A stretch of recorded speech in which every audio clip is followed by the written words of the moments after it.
The silence at Althorpe House is not like the silence anywhere else in England.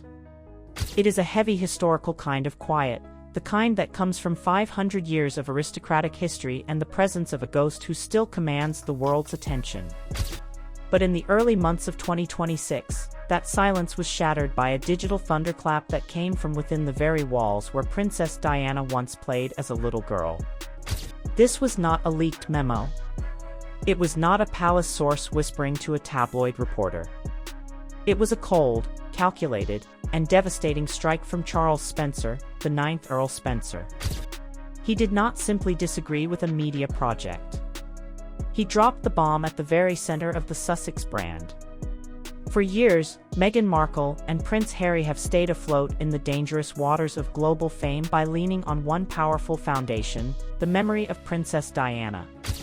It was their get-out-of-jail-free card, their source of legitimacy, their most valuable and bankable asset. But as the world prepares for the 30th anniversary of Diana's death in 2027, the man who holds the keys to her real story has finally and firmly slammed the gates shut. In 4 words that are currently sending shock waves through Hollywood and London alike, is this a joke? Charles Spencer did not just reject a Netflix proposal. He effectively declared war on what he calls the unscrupulous exploitation of his sister's sacred legacy. This is the story of how a multi-million-dollar media empire built on the foundation of another woman's suffering began to fall apart under the weight of a brother's protection. To understand why this moment is so important, you first have to understand the man who delivered the blow. Charles Spencer is not just another minor royal relative living quietly on the edges of the Windsor Circle. He is the high priest of the Diana legacy. While the royal family manages the official version of the Princess of Wales, the titles, the public duties, the crown-approved story of her life, Charles Spencer guards the woman herself. He guards the sister who was without question the most hunted person of the modern age.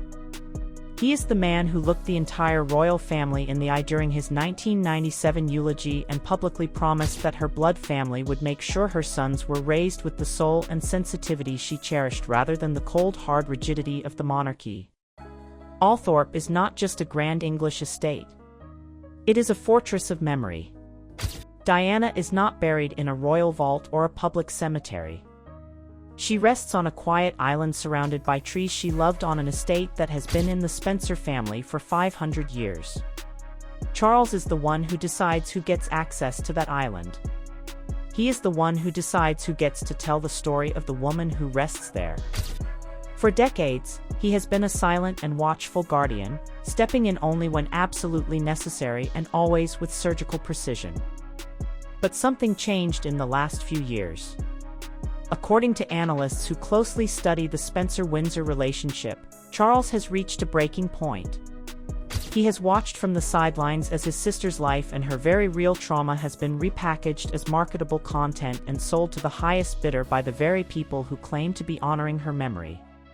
His recent and very public rejection is not just a business decision. It is an act of ancestral defense.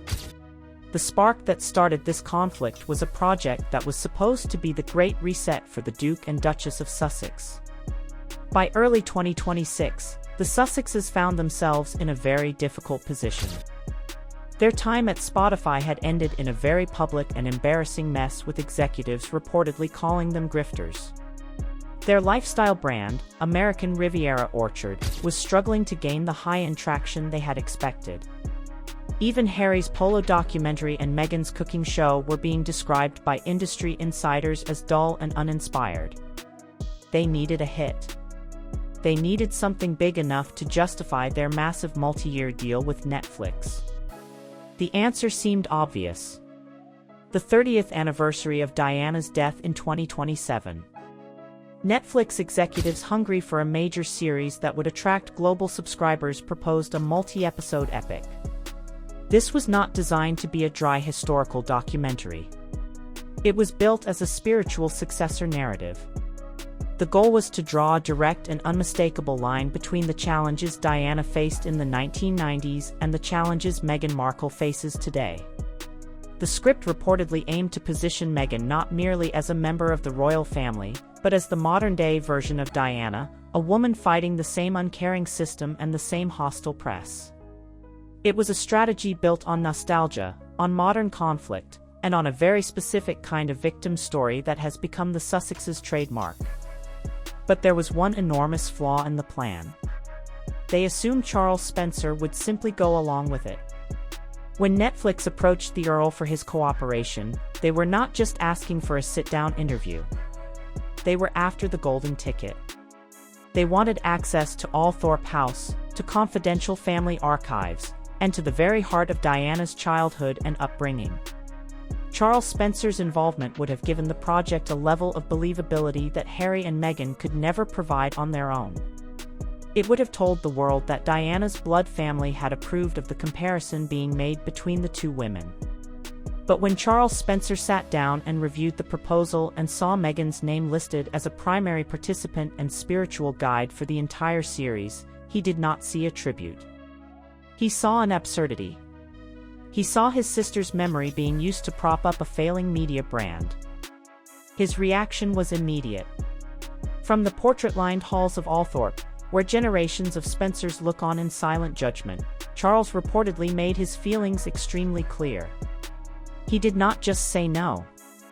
He made it known that the very idea of comparing Meghan's modern celebrity struggles to Diana's life and death battle with the establishment was, in his words, a joke. In 4 words, he dismissed the entire foundation of the Sussexes' American identity. He slammed the gates of Althorpe shut, and in doing so he locked the Sussexes out of the one story that still made them relevant to a global audience. This rejection did not happen out of nowhere. It was the result of years of careful observation by the Spencer family. Critics and royal watchers have coined a term for what they have been watching unfold: Diana cosplay.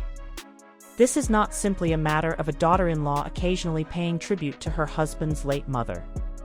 It has been described as a deliberate, prolonged effort to absorb the princess's entire identity and aura. The patterns are too consistent to be accidental. Think about the jewelry.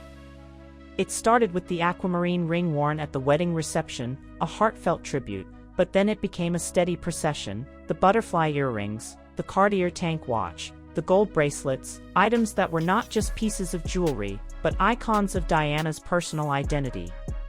Each piece was worn at high-profile public moments, making sure the cameras captured every detail, but the imitation went far deeper than accessories.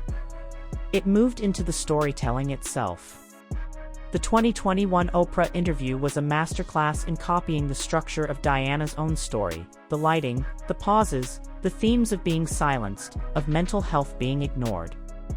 It was a 21st-century update of Diana's famous 1995 Panorama television interview. Meghan was presenting herself as the outsider being crushed by the same powerful gray-suited institution that Diana had once warned the world about.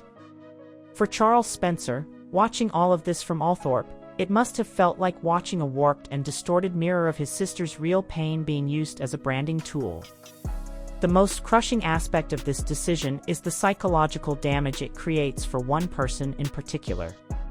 Prince Harry is now caught in a position that is truly and deeply difficult. He is trapped between the loyalty he owes his wife and the heritage of the family he left behind.